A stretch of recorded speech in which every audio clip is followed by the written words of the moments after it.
والصلاة والسلام على سيد المرسلين وعلى آله وصحبه أجمعين أما بعد. سبحانك لا علم لنا إلا ما علمتنا إنك أنت العليم الحكيم. سبحانك لا فهم لنا إلا ما فهمتنا إنك أنت الجواد الكريم والرب زدني علما.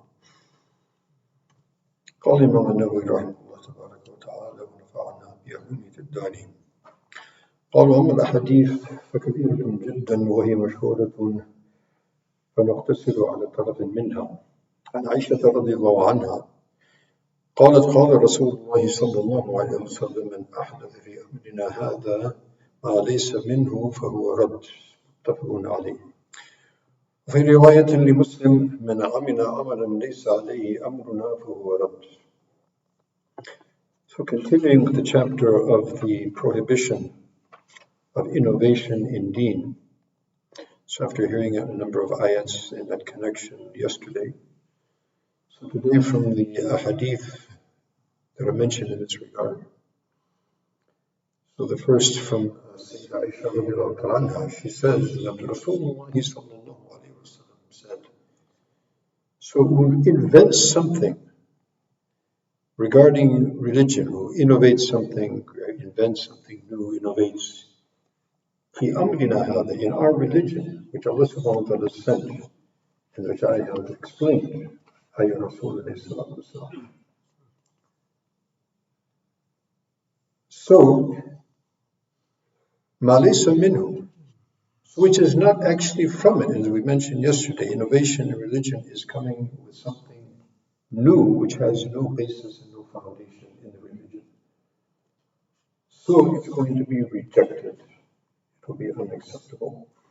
And in the narration of from the compilation of Imam Muslim rahimahullah ta'ala, and amina amran laysa alayhi amruna, who acts a particular action, who performs particular action, particularly regarding deen, laysa alayhi amruna, it doesn't have our stamp of approval, basically. It doesn't have our, it's not directly mentioned by the Quran, by the Sunnah, and it's not approved by Rasulullah either directly or indirectly, not coming from that particular, having a base and from Quran and Sunnah, then it is going to be rejected. For huwa, it is unacceptable.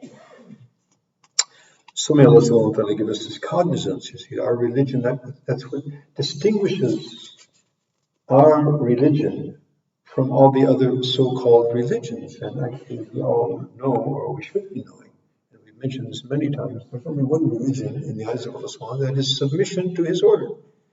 And so previously what has happened was that the original Islam, submission to Allah subhanahu wa ta'ala, which all the prophets came with, was ultimately distorted and destroyed through innovation. This is what happened.